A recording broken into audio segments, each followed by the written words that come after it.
Vamos ouvir, então, agora a doutora Roxane Ponce, que vai falar pelo interessado William Claudir Moy. A senhora tem a palavra, doutora. Bom dia a todos. Está funcionando direitinho? Todos escutando? Maravilha. Saúdo a todos os presentes aqui na pessoa do presidente, desembargador Fernando Quadros. Sei que a pauta é longa, não vou me alongar ainda que, né, pelo CPC ainda tenhamos mais 30 minutos. O grande problema do IRDR é justamente que temos um momento justamente para pacificar entendimentos. Foi feito um relatório minucioso pelo relator, do Dr. Sérgio Tejada, o que facilita bastante a vida, né, de quem precisa julgar. E o próprio colega, doutor Alan Buch, falando em nome do Amicus Curiae, também exauriu boa parte daquilo que eu tinha preparado para a sustentação oral. Então, eu vou me dedicar aos pontos em que ele não abordou, e já deixando de antemão que a parte se manifesta, né, no mesmo sentido da ABATRAN, da necessidade de notificação, tanto da autuação quanto da penalidade, para quando o condutor e proprietário não forem a mesma pessoa e não houver assinatura no auto de infração. A fala foi separada em 3 pontos. Tá? O primeiro, para falar sobre o cabimento dessa ampliação do tema, que foi relegado para este momento do julgamento, a parte que, inclusive, provocou, na última petição, o relator para que se manifestasse sobre isso, já que não havia sido tido manifestação expressa ainda da relatoria, e isto foi relegado agora a este momento, então, por isso, a fala também vai abordar este ponto. Segundo ponto da fala será sobre o tema ampliado, ou seja, a necessidade da assinatura do condutor abordado para que esta notificação valha como notificação da autuação. E no terceiro ponto, que será aqui falado, né, nessa sessão, é justamente sobre o tema que foi afetado, ou seja, a notificação da penalidade que deve ser encaminhada, então, para o condutor quando ele não for a mesma pessoa do proprietário. Sobre o cabimento do tema, muitas manifestações nos autos, né, tanto das outras partes e a própria Advocacia Geral da União, falando sobre a ilegitimidade da ABATRAN que fez, né, o pedido de alargamento desse tema. Então, acho que esse ponto já ficaria superado, uma vez que a parte autora, que é uma das legitimadas, né, lá no artigo 977, inciso 2, ela se manifesta anuindo com esse pedido de ampliação. E, da mesma forma, uma das alegações dos autos é de que não haveria dissenso em relação a esse tema, que todas as turmas estariam julgando nesse sentido. Então, eu trago aqui a colação 2 exemplos de 2 processos, isso está, inclusive, na última petição que foi protocolada, demonstrando que a terceira turma entende que não há necessidade de assinatura do condutor no auto de infração, para que este possa valer como notificação da autuação. É o processo 5021-990-75-2021-404-000, de relatoria da doutora Vânia Hack de Almeida, que está aqui presente, nos prestigiando, né, podendo julgar, inclusive, esse processo. Já a quarta turma, né, entende que é necessária essa assinatura do condutor no auto de infração para que ele valha, então, como notificação da autuação, caminhando no mesmo sentido do que o STJ já julgou, ou já entendeu, como o próprio doutor Alan pontua na sustentação oral. Este processo, então, é o 5035-677-56-2020-404-000, de relatoria da doutora Vivian Pantaleão, que seria a relatora deste IRDR, mas que está em férias e está sendo aqui exemplarmente, né, substituída pelo doutor Tejada. Ultrapassado, então, este ponto da questão da ampliação, entendemos que não há por que isso não ser analisado pela segunda sessão, justamente para se evitar que um novo IRDR seja suscitado ali na frente. Né? Essa é uma questão que precisa ser dirimida e precisa ser pacificada pelo Poder Judiciário. O segundo ponto, então, é abordando aqui o próprio tema em si, que faz parte desse pedido de ampliação, que é a necessidade de assinatura do condutor abordado no auto de infração, para que ele valha, então, como notificação da autuação. E aqui eu queria fazer uma diferença de duas situações específicas, porque isso, inclusive, já foi levantado nas próprias petições da Advocacia Geral da União. Bom, como então, né, eles dizem assim, como que vocês querem exigir da autoridade de trânsito que notifique o condutor quando não houver abordagem. Como que a autoridade de trânsito vai saber para onde enviar essa notificação se ele não sabe quem estava dirigindo, por exemplo, numa infração de um excesso de velocidade, flagrada por um equipamento eletrônico? E aqui, senhores, eu desenho qual seria o melhor cenário para que o processo administrativo corra de uma forma igualitária para todos os legitimados. No momento em que o proprietário recebe a notificação, porque realmente a autoridade de trânsito só tem os dados do proprietário do veículo, só foi identificada a placa daquele veículo no momento de uma fotografia de um pardal, por exemplo. Eles pedem essa notificação da autuação para o proprietário. Mas o proprietário, que é o Joãozinho, né, não era ele que estava dirigindo, era a Mariazinha que era a condutora. Então ele chama a Mariazinha, vem cá, assine essa notificação da autuação. Você está dando ciência, né, e concordando, anuindo que era você que estava dirigindo esse veículo nesse momento. Portanto, esses dados que constam nessa notificação que foi enviada tão somente ao proprietário passam a ser de ciência do condutor. E, a partir daquele momento, ambos se tornam legitimados para oferecer as suas defesas, né, dirigida à autoridade de trânsito. Vamos imaginar que é importante destacar que o prazo para ambos seria justamente aquele expresso na notificação que foi enviada somente ao proprietário. A partir dali, os desdobramentos vão ser o quê? Obviamente que, apresentada a defesa ou não, essa notificação da penalidade tem que ser encaminhada para ambos. Não pode ser tão somente ao proprietário. Por quê? Porque a Mariazinha foi identificada. A partir desse momento, o órgão de trânsito tem disponível todos os dados dela, porque ela comunicou o número do RENASH dela, ela comunicou o RG, CPF, né, e isto está lá no banco de dados do Denatran, que é o RENASH. Ou seja, a autoridade de trânsito que aplica a penalidade não pode se eximir dizendo que não sabe para quem encaminhar a notificação. Por quê? Porque constam os dados lá.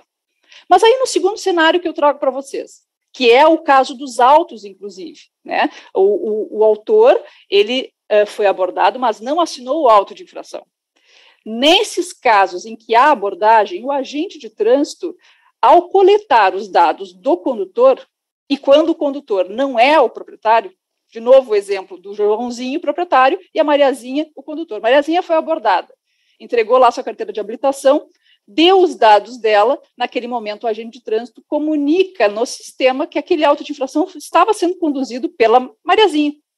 E aí, senhores, a autoridade de trânsito não tem por que se eximir dizendo que não sabe para quem encaminhar essa notificação, porque ela, naquele momento, tem todos os dados disponíveis do condutor. E é nessas situações em que há, sim, a necessidade de expedição dessa notificação da autuação também para o condutor.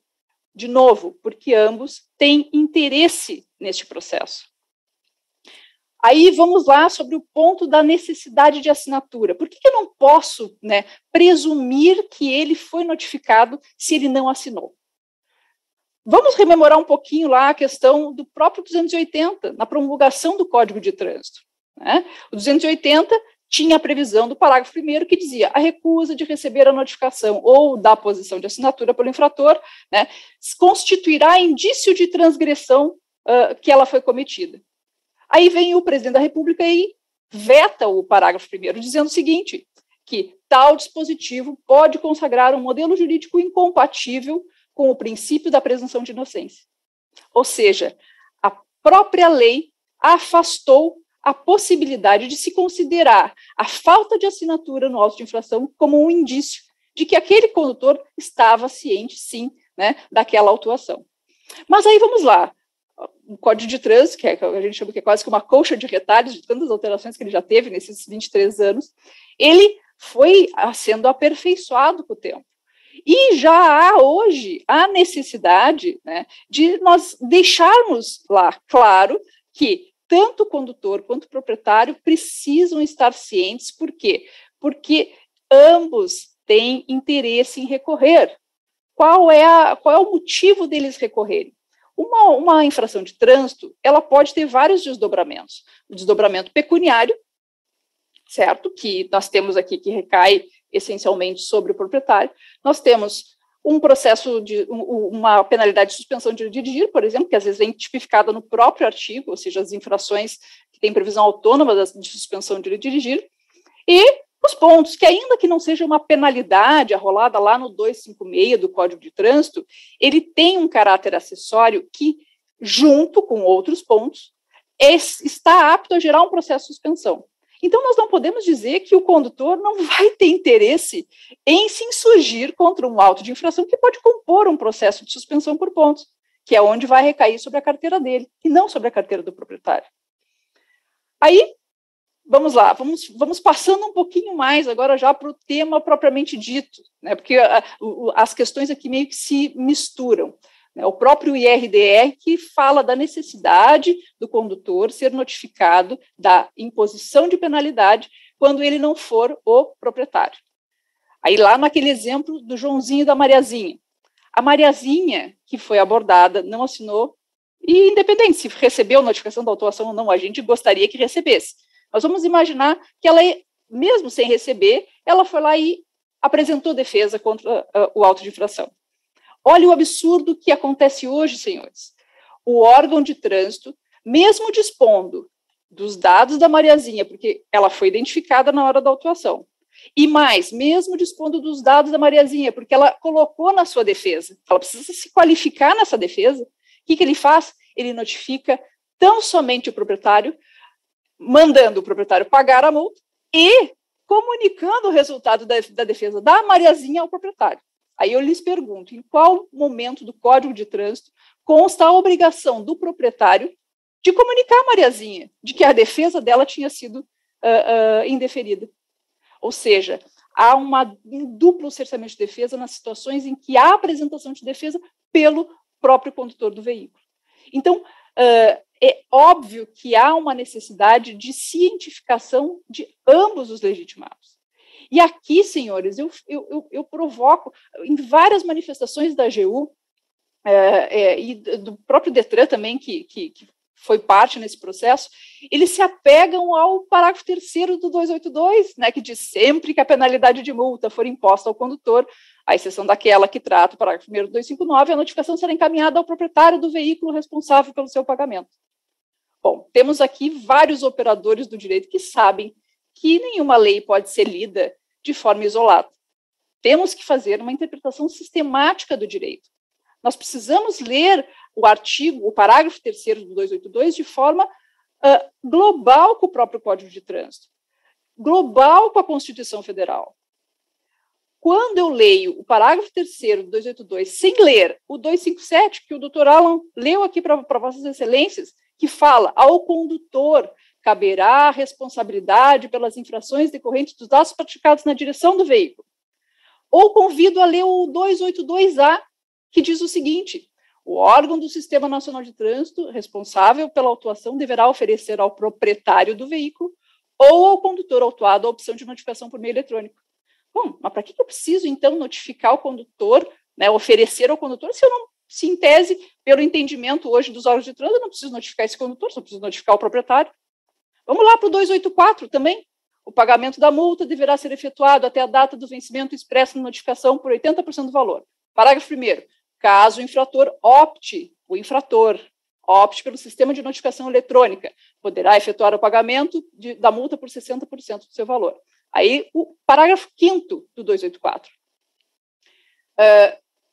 O sistema de notificação eletrônica, referido no parágrafo 1º, deve disponibilizar na mesma plataforma campo destinado à apresentação de defesa prévia e recurso, ou seja, notificação da autuação e de penalidade, quando o condutor não reconhecer o cometimento da infração. O que é isso, senhores?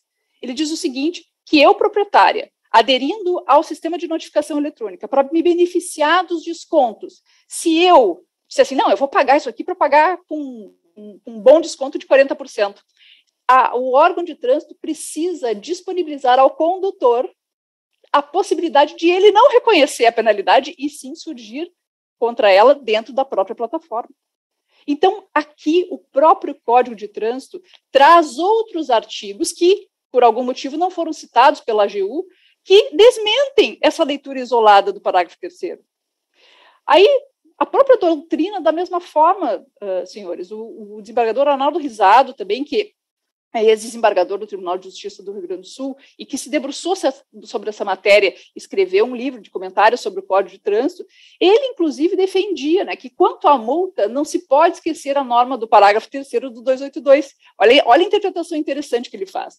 Exige-se o valor do proprietário, que poderá reclamar o reembolso regressivamente contra o condutor. Vamos fazer uma analogia com o Código Tributário Nacional. Nós temos a figura do contribuinte e a figura do responsável.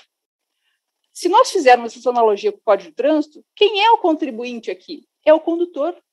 Quem é o responsável? É o proprietário.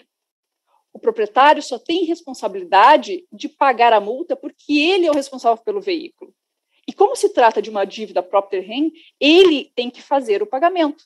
Mas não significa que é ele o responsável pela infração. Ele pode, num direito de regresso, demandar o infrator que foi o responsável da autuação, conforme prevê o 257.